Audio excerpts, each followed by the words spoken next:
আমরা জানি যে সরকার স্থানীয় সরকার নির্বাচন করার প্রস্তুতি নিয়েছে এবং নিচ্ছে আসলে বলা যায়। আজকে সংসদীয় স্থানীয় সরকার মন্ত্রী বা আমরা জানি মির্জা ফখরুল ইসলাম আলমগীর সেই কথা সংসদকে জানিয়েছেন। কিন্তু এবার যেহেতু একটু ব্যতিক্রম, সেটি হচ্ছে যে প্রতীক থাকছে না। প্রতীক না থাকার ফলে আপনার কাছে কি মনে হয় যে প্রতীক না থাকার ফলে কি সাধারণ মানুষের ভেতরে, কারণ আমরা এত বছর ধরে প্রতীকের উপরে নির্ভর করে আসলে নির্বাচন করে এসেছি, তারপর হয়তো আমরা চিন্তা করেছি ব্যক্তিকে, কিন্তু এই জায়গা থেকে বের হয়েই তো আসলে চিন্তা যে মার্কা না, আসলে ব্যক্তিই হচ্ছে এখানে প্রধান। এবং দলের জন্য এটা বার্তা ছিল যে ভালো ব্যক্তিকে, যোগ্য ব্যক্তিকে সামনে নিয়ে আসা। তৃণমূল যারা একদমই হচ্ছে মাঠ পর্যায়ের এবং কর্মঠ নিষ্ঠাবান যেসব নেতারা রয়েছেন, তারা যেন সামনের দিকে এগিয়ে আসে, এই একটি সুযোগের চিন্তা করেই তো আসলে দলীয় প্রতীকের বিষয়টি বাদ দেওয়া হয়েছে। আপনার কাছে কি মনে হয়, এটাতে সাধারণ মানুষের দিন শেষে নেতা নির্বাচন করার ক্ষেত্রে কি সুবিধা হলো, নাকি সে আগের ধারা হলেই ভালো হতো? না দেখুন, শুরুতে তো স্থানীয় সরকার নির্বাচনের কোনো প্রতীক ছিল না, দলীয় প্রতীক ছিল না। পরবর্তীকালে দলীয় প্রতীকটাকে অ্যাড করা হয়েছে, কারণ আসলে আমরা মানি বা না মানি এটা দলীয় ভিত্তিক হয়ে গেছে। একটা সময়ে ধরেন স্বাধীনতা পূর্ব অথবা স্বাধীনতা পরবর্তী দীর্ঘদিন যাবত এটা কিন্তু স্থানীয় সরকার নির্বাচনে জনগণ ভোট দিত সবার কাছে গ্রহণযোগ্য ব্যক্তিটাকে। পরবর্তীকালে যখন আমাদের দেশে মানে রাজনৈতিক দল, বিশেষ করে বড় দুটি বা তিনটি রাজনৈতিক দল যখন জনগণের মধ্যে খুব বেশি প্রভাব বিস্তার করেছে, তখন কিন্তু এই নির্বাচনগুলো দলীয় নির্বাচনে রূপান্তরিত হয়েছে। সেক্ষেত্রে দলীয় প্রতীক দিয়েছে। বিএনপি ক্ষমতা আসার সাথে সাথেই দলীয় প্রতীকটাকে বাদ দিয়ে স্থানীয় সরকার নির্বাচন করার কথা ঘোষণা করেছে। যদি আমার ব্যক্তিগত মতামত হলো যে সেখানে আপনার যেমন ভারতেও আমরা দেখি যে আসলে দলভিত্তিক স্থানীয় সরকার নির্বাচন হয় এবং প্রতীক ভিত্তিক নির্বাচনটা হয়। এখানে প্রতীকটা রাখলে কোনো অসুবিধা ছিল না। এছাড়া আপনার স্থানীয় সরকারের আকার নিয়েও আমাদের কথা বলার দরকার ছিল বা আলোচনা করার দরকার ছিল যে স্থানীয় সরকারের কয়টা স্তর হবে। যেমন মানে ইউনিয়ন পরিষদ, উপজেলা পরিষদ, পৌরসভা বা জেলা পরিষদ। তো আমার মনে হয় আমরা যদি মানে মানে কেন্দ্রীয় শাসন ব্যবস্থার পরে আমরা জেলা পরিষদ, তারপরে ইউনিয়ন পরিষদ এইভাবে যদি চিন্তা করি, তাহলেও সেটারও একটা মানে একটা আলোচনার একটা অবকাশ ছিল। এইসব অবকাশ হয়তো আমাদের সামনে থাকবে। আমরা হয়তো স্থানীয় সরকারের কাঠামোর একটা পরিবর্তন চাইব, তারপরে সরকারের আকারেরও আমরা পরিবর্তন চাইব। যেমন এই বাজেটের ব্যাপারে যেমন প্রায় 65 থেকে 67% কিন্তু সরকার পরিচালন ব্যয় মানে খরচটা হয়ে যাচ্ছে। এবং সরকার পরিচালন ব্যয়ের মধ্যে আজকে দেখলাম যে রুগ্ন শিল্পগুলো প্রচুর মানে অর্থের উপর মারাত্মক ধরনের প্রভাব ফেলতেছে। আমরা আমাদের ট্যাক্সের টাকাটা একটা ব্যাহত হয়ে যাচ্ছে। তো এইসব বিষয়গুলো নিয়ে আমরা আরও আলোচনা করব। তবে স্থানীয় সরকার নির্বাচনটা, বিশেষ করে ইউনিয়ন পরিষদের নির্বাচনটা হয়তো এই আপনার আগামী শীত শুরুর মধ্যেই হয়ে যাওয়ার একটা সম্ভাবনা আছে। কারণ আসলে সেখানে প্রান্তিক পর্যায়ে যে সেবাটা, সেই সেবাটা অনেক জায়গায় বিঘ্ন হচ্ছে। প্রায় জায়গায় তো তারা পালিয়ে গেছে, সেখানে প্রশাসক দিয়ে কোনো রকম কাজ চলছে। সিটি কর্পোরেশন কি হবে এর মধ্যে? সিটি কর্পোরেশন তো হতে হবে। সিটি কর্পোরেশন তো আপনার আপনার নাগরিক সেবা নিশ্চিত করতে হলে সেখানে তাদের যেসব দায় দায়িত্ব আছে ওগুলো পালন করতে হলে সেখানেও মানে নির্বাচনটা হতে হবে। তো আমার মনে হয় যে উপজেলা পরিষদের কাঠামোর মধ্যে কোনো পরিবর্তন আসবে কিনা, আসার কোনো সম্ভাবনা আছে কিনা, সেটা আমরা এখন আলোচনা করি নাই। কখনো যদি সুযোগ হয় আমাদের সংসদীয় দলের সবাই, আমরা হয়তো সেটা আলোচনা করতেও পারি। কারণ আপনার সংসদ সদস্য এবং উপজেলা পরিষদের চেয়ারম্যান দুজনের একই ধরনের কাজ। যদিও আমাদেরকে বলা হয় আমরা আইন প্রণতা, আমাদের স্থানীয় সরকারের উন্নয়নের কাজের মধ্যে কিন্তু আমাদের কোনো সম্পৃক্ততা নাই, কিন্তু আমি এবার সংসদে বলেছি যে কিন্তু আমরা জনগণের কাছে ভোট চাইতে গিয়ে কিন্তু বলি নাই যে আমরা সংসদে গিয়ে খুব সুন্দর সুন্দর কথা বলবো, সংসদের সুন্দর সুন্দর আইনের মধ্যে আমরা হ্যাঁ না ভোট দেব বা আইন প্রণয়ন করব। আমরা কিন্তু জনগণকে বিভিন্ন প্রতিশ্রুতি দিয়েই কিন্তু আমরা ভোট করছি। প্রত্যেকটা সবাই আমরা আমাদের থেকে দাবি তুলেছে যে আমাদের এই স্কুলের সংস্কার করতে হবে, এই মসজিদের সংস্কার করতে হবে, এই রাস্তা সংস্কার করতে হবে, আমাদের এই নতুন শিল্প কলকারখানা করতে হবে, আমাদের এখানে টেকনিক্যাল স্কুল করতে হবে, কলেজ করতে হবে ইত্যাদি। এই কাজগুলো আমরা ওয়াদা দিয়ে জনগণকে আমরা নির্বাচিত হয়েছি। তো জনগণের আমরা নির্বাচিত হওয়ার জন্য আমাদের এক ধরনের দায়বদ্ধতা আছে এগুলো। আমি অনেক সময় বলি যে 17 বছর আমরা ঘুমাতে পারি নাই একটা আতঙ্কের মধ্যে কারণে, আর এখন ঘুমাতে পারছি না জনগণকে যে প্রতিশ্রুতি দিয়েছি সে প্রতিশ্রুতি বাস্তবায়ন করার জন্য। তো সেক্ষেত্রে আমাদের এমপি যারা আছেন আমাদের কি কাজ হবে, জনগণের সাথে উন্নয়নের কর্মকাণ্ডের সাথে আমাদের কি সম্পৃক্ত থাকবে, এগুলো নিয়েও আমরা নিঃসন্দেহে আলাপ আলোচনা করব। কারণ পুরনো ধ্যান ধারণার মধ্যে আমাদের থাকলে চলবে না, আমাদেরকে তো অবশ্যই কাজ করতে হবে। এখন বিভিন্নভাবে আমরা দেখছি এমপিদের কাজের সুযোগ কম, একজন মন্ত্রী এবং এমপির মধ্যে বেশ পার্থক্য, মানে আপনার কাজের মানের অথবা সুযোগ সুবিধার দিক দিয়ে অনেক পার্থক্য আছে। অনেক এমপি সংসদে দাবি করেছে যে গাড়ি চেয়েছেন, ড্রাইভার চেয়েছেন, এটা চাইতেই পারেন। আমরা যেমন এই যে সংসদ অধিবেশন থেকে আগামীকাল সকালে চলে যাব নির্বাচন এলাকায়, 4 দিন থাকবো, কমপক্ষে 4 থেকে 5 দিন থাকবো। তো সেক্ষেত্রে তো আমরা জনগণের পক্ষেই কথা বলবো, জনগণের কাছেই যাব। তো এগুলোর জন্য মানে রাষ্ট্রের পক্ষ থেকেও আমাদেরকে কিন্তু সমর্থনটা দিতে হবে আর কি। তো আপনি যেটা বলছেন যে নির্বাচনটা অবশ্যই আপনার হওয়া দরকার, স্থানীয় সরকার নির্বাচন। তার আগে স্থানীয় সরকারের কাঠামোগত কোনো পরিবর্তন হবে কিনা সেটাও আপনার দেখতে হবে। আর আপনার কি এটাকে শফিক ভাইয়ের সাথে আমার অনেকদিন পরেই আজকে দেখা হলো। উনি বলেছেন যে বয়স হিসাবে যে ওনার নিঃসন্দেহে মনে আছে, আমাদের মনে আছে, প্রাকৃতিক প্রতিশোধ বলতে একটা কথা আছে। আর দেখেন বেগম খালেদা জিয়াকে নিম্ন আদালতে 5 বছর কারাদণ্ড দিয়েছে, তখন আমরা বলেছি যে উচ্চ আদালতে এটা মানে মানে উচ্চ আদালতে 1-2-তে এটা নিষ্পত্তি হয়ে যাবে। কি কারণে?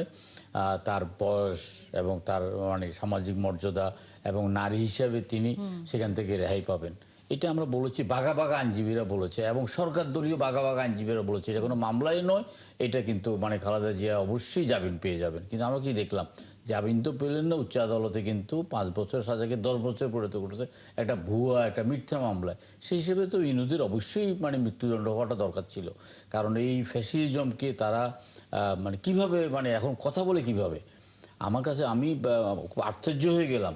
কেন এর আগে এই যে আপনার ইয়ে বিচারের নামে আপনার এই যে শাহবাগীর মানে আওয়াজ তোলার বিচার এবং এই বিচারে যেভাবে বিচারিক হত্যাকাণ্ডগুলো ঘটিয়েছে, যাদেরকে হত্যা করেছে সে সময়, ওরা কি কেউ কোনো কথা বলতে পেরেছে? কেউ কোনো কথা বলতে পেরেছে? কথা বলতে পারে নাই।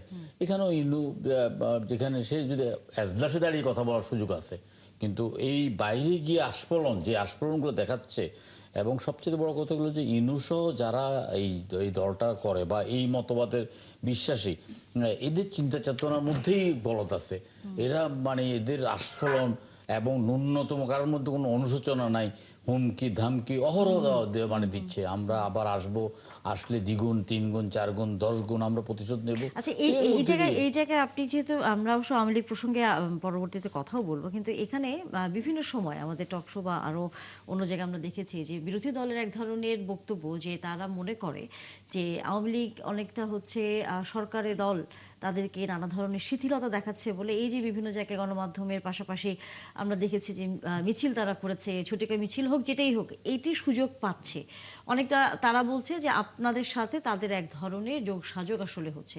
আসলে কি আপনারা আওয়ামী লীগকে ফিরিয়ে আনার কোনো পথ তৈরি করছেন কিনা? দেখুন, এই পর্যন্ত আওয়ামী লীগ যত জায়গায় বাধাগ্রস্ত হয়েছে ঝটিকা মিছিলে বা ইয়েতে, প্রত্যেকটা জায়গায় কিন্তু বিএনপি তাদেরকে আঘাত করেছে, বিএনপি তাদেরকে ধাওয়া দিয়েছে। এবং এই যে 23শে জুন তাদের প্রতিষ্ঠা বার্ষিকী উপলক্ষে তারা একটা মহড়া দেখানোর চেষ্টা করেছে।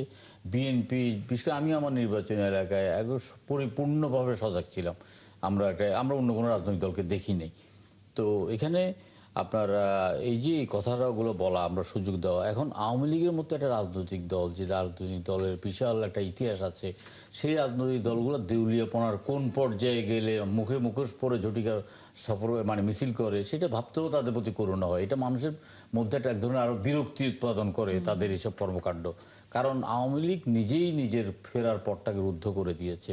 তারা বিনা ভোটে নির্বাচনগুলো যদি না করতেন, যদি ক্ষমতা স্বাভাবিক পরিবর্তনের রূপরেখাটাকে তারা বাস্তবায়নের মানে রুদ্ধ না করতেন, তাহলে আজকে তাদের এই পরিণতি হতো না।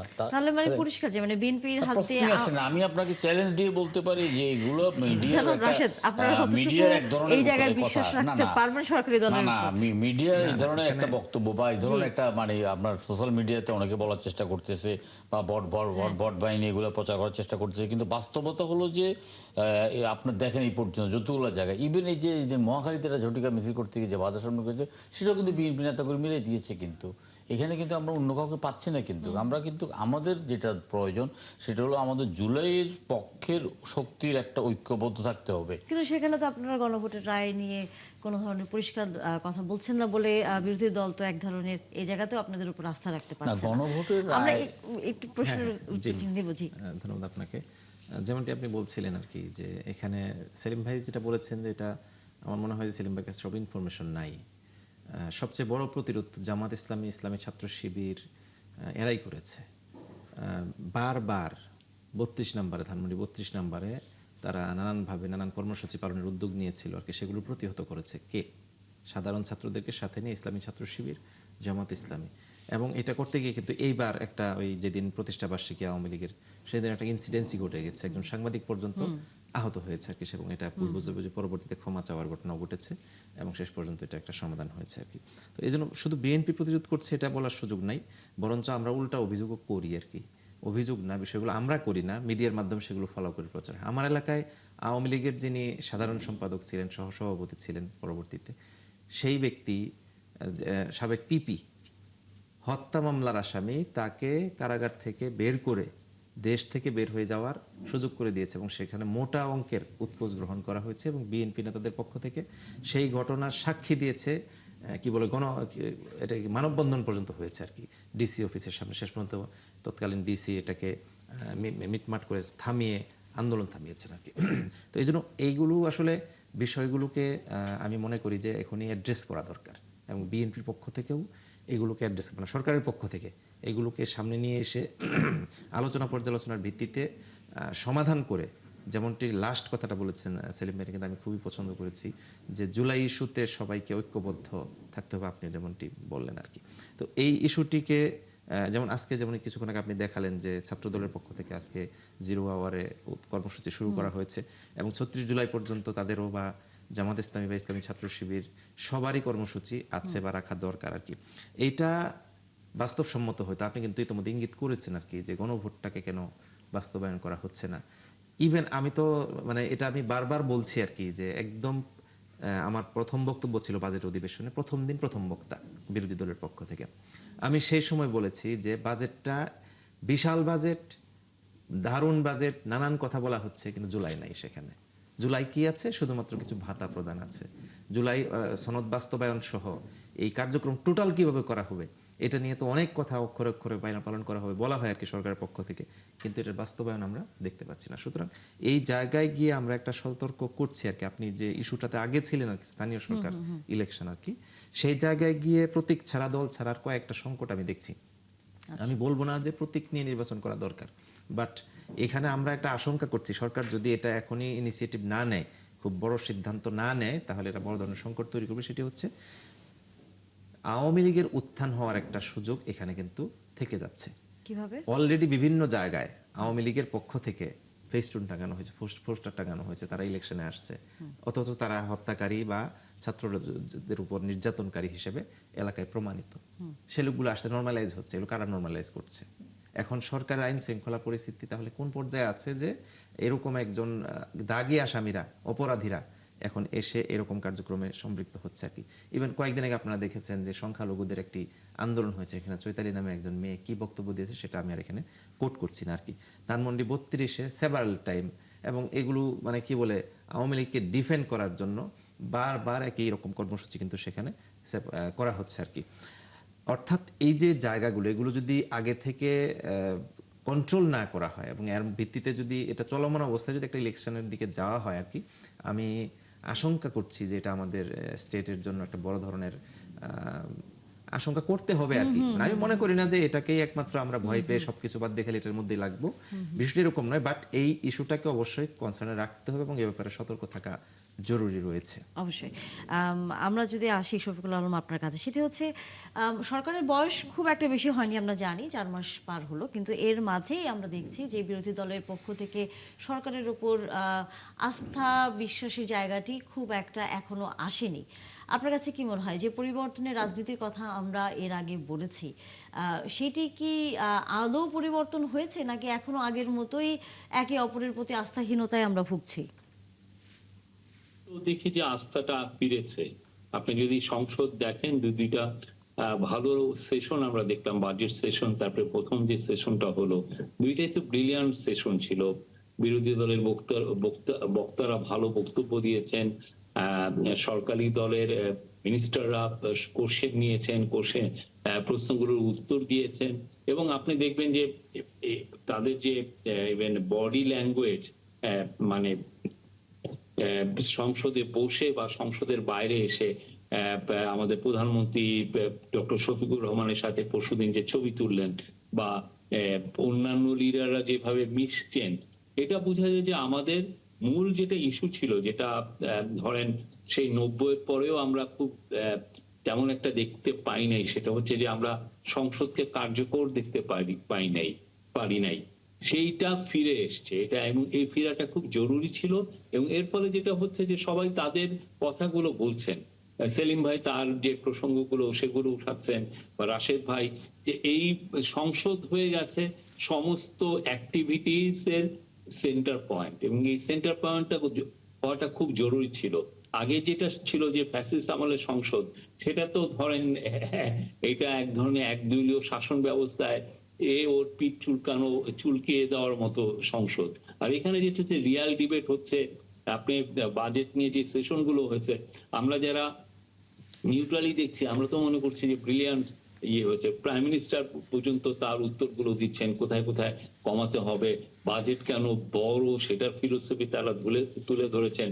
আবার অপোজিশনও দেখেন, তারা কিন্তু স্ট্রিটে যায়নি। আমাদের যেটা হতো আগে, যেটা এই 90-এর দশকে আমরা দেখেছি, কিছু হলে স্ট্রিটে আমরা ফার্স্টে চলে যাই, সেইটা কিন্তু হয়নি। আমরা সংসদে ছিলাম, সংসদে ডিবেট গুলো হয়েছে, সংসদে পলিসি লেভেলে আলোচনা হয়েছে, সংসদে যে প্রাইম মিনিস্টার মালয়েশিয়া এবং চায়না গেলেন, সেখান থেকে এসে সংসদেই উনি বলেছেন যে উনি ওই অ্যাচিভমেন্টটা কি হয়েছে। আজকে ফরেন মিনিস্টার কথা বললেন। সংসদ হয়ে গেছে মানে সেন্টার অফ অল মানে অ্যাক্টিভিটিস। এটা খুবই জরুরি ছিল, এবং এইটার থেকে আমাদের যে ডেমোক্রেসি ফাংশনিং, আমাদের ডেমোক্রেসি যে আমরা যে ডেমোক্রেটিক ট্রানজিশনে ফিরেছি, এবং এটা একটা খুবই ভাইব্রেন্ট একটা ডেমোক্রেসিতে আমরা একটা জার্নিতে আছি, সেইটা কিন্তু প্রতিদিনই এটা প্রমাণ হচ্ছে। আমি বলবো যে অনেকে এটাকে ভাবছেন যে সংসদে অনেক বেশি কথাবার্তা হচ্ছে, বা বাইরে যেও দু একজন উচ্চবাচ্য করছে, এটা খুবই বেসিক মিনিমাম, এটা হবেই। যে কোনো পলিটিক্যাল স্পেকট্রামেই এই ধরনের আলাপ আলোচনা গুলো আসে, কিন্তু কিন্তু এটা আমরা সংসদে আমরা এমন না দেখেছি যে, এমন কিছু ভাষা ব্যবহার করা হয়েছে যেটি স্পিকারকে এক্সপাঞ্জও করতে হয়েছে। না এটা তো আপনি সেই ব্রিটিশ, জায়গা থেকে আপনি আসলে যদি অনেকেই আপনি বলে যে আগের ব্রিটিশ, ধারা এখনো রয়ে গেছে, একজন না আরেকজনের না প্রতি না সেই না, জায়গায়। আমার মনে হয় না। আপনি ব্রিটেনে দেখেন না, ওদের কমন সবাই দেখেন এর চেয়ে আরো কঠিন কঠিন শব্দ বলে। অন্যান্য জায়গায় তো মারামারিও হয়। আমি মনে করি দ্যাট ইজ মানে যেটা আমাদের সেরকম হয়েছে না হোক সো অবশ্য। ফার ইটস ফাইন। হ্যাঁ, অবশ্যই।